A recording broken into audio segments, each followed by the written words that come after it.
गुरुर् ब्रह्मा गुरुर्विष्णु गुरुरे महेश्वरा गुरुरे पार ब्रह्म परमेश्वर तस्मै श्री गुरुवे नमः। मातृवत लालायती च पितृवत मार्गदर्शिका गुरुदेव नमस्तु नमस्तु नमस्तु।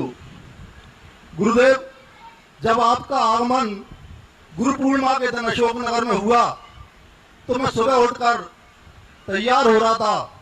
मुझे एक चेतना ने आकर कहा कि आज साक्षात पारब्रह्म परमात्मा अशोकनगर की धरती पर आए हैं, जाओ उनका आगमन करो। गुरुदेव, इस ब्रह्मांड में दो भगवान हैं, एक प्रत्यक्ष और एक अप्रत्यक्ष। अप्रत्यक्ष को हमने नहीं देखा, लेकिन प्रत्यक्ष ईश्वर को हम साक्षात देख रहे हैं, ये हमारा सौभाग्य है। गुरुदेव, मेरी जिज्ञासा है कि आज परिवारों का विघटन तेजी से हो रहा है। हम जिस मुकाम पर खड़े हुए हैं, हम देखते हैं कि आज नव्य बालिकाओं के प्रकरण बहुत ज्यादा कोर्ट में आ रहे हैं।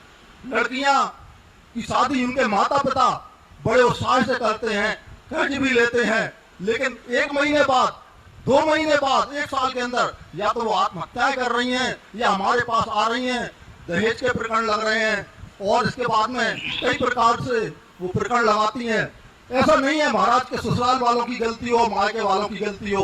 ये परिस्थितियां क्यों बन रही हैं, विघटन क्यों हो रहा है? जिज्ञासा का समाधान करें कृपया। मूल परिस्थिति का कारण है कि हर व्यक्ति दुनिया को शोषण करना चाहता है। आज बेटे को पिता से प्यार नहीं है, पिता से हमें क्या मिलेगा, उसको पिता नहीं चाहिए, पिता से चाहिए। उसे हर चीज में भगवान नहीं चाहिए थे, भगवान से चाहिए। गुरु नहीं चाहिए उसे, गुरु से चाहिए। हर चीज में उसको से लग गया, और जब जब से लगेगा तब तब विनाश होगा। एक लड़की इसलिए शादी करती है कि यहाँ हमें कुछ मिलेगा, ये धन है, दौलत है, परिवार बड़ा है, ये कहते जाते। यदि इसको पलट दिया जाए, मुझे यहाँ से कुछ नहीं चाहिए है, मैं इस परिवार को सुखी देना चाहता हूं, दोनों एक दूसरे को देना सीखें। मेरे द्वारा कितना सुख दिया जा सकता है। मैं जिस ससुराल में आई हूं, इस ससुराल को मैं सुखी देखना चाहती हूं। यही मेरा अतिशय है, यही मेरी सही शान है कि मेरे आने के बाद इस परिवार में चारों तरफ से सुख चैन होगा। ये हमारी साधना। और बेटा और पति ससुराल वाले ये सोचे कि मुझे दिखाना है इस बेटी को कि जो सुख तूने पीहर में माँ की गोदी में नहीं पाए, वो तू ससुराल में सासू की गोदी में पाएगी। ये यदि प्रेस्टेज बन जाए, मैं एक बेटी को इसलिए बुला रही हूं कि उसको सुख दे सकूं, उसको मैं अपनी संपत्ति दे सकूं, उसको अपने परिवार की इज्जत दे सकूं, उसे अपने परिवार की शान दे सकूं।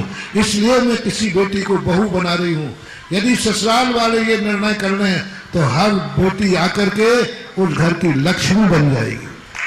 और हर बेटी ये कर ले कि मुझे दिखाना है कि तुम्हारा मेरे बिना ये घर कितना दर्द था, मेरे बिना इस घर में कितनी कमियां थी, और मेरे आने के बाद यह घर स्वर्ग बन गया। ऐसा यदि बेटी ठान लेती है तो बेटी की इज्जत बढ़ेगी, बेटी की शान बढ़ेगी। और ऐसे ससुराल वाले ठान लें तो ससुराल की भी शान बढ़ेगी। बस हर व्यक्ति स्वार्थ है, मुझे क्या मिल रहा है, और जहां उसको कुछ नहीं मिलता है तो वो डाइवर्स की तरफ चले जाते हैं। यहाँ आकर मैंने गलती की, यहाँ तो कुछ मिल ही नहीं रहा है। तो ये जब स्वार्थी चीजें हो गई हैं और ये सब चीजों में सबकी तरफ आ रहा है, बेटे बाप में भी आ रहा है, पति पत्नी में भी आ रहा है, अड़ोसी पड़ोसी में भी आ रहा है, मित्रों में भी आ रहा है। हर व्यक्ति यही सोच रहा है मुझे यहाँ से क्या मिला है। ये नहीं सोच रहा है कि मैंने यहाँ क्या दिया है। मंदिर में भी आके ये सोचता है भगवान से हमें क्या मिला है। ये नहीं सोचता है कि भगवान को हमने क्या दिया है। ये सोच यदि बदल जाता है तो शायद ये सारी चीजें तो हम खुश। आरती जैन अपनी जिज्ञासा रखें और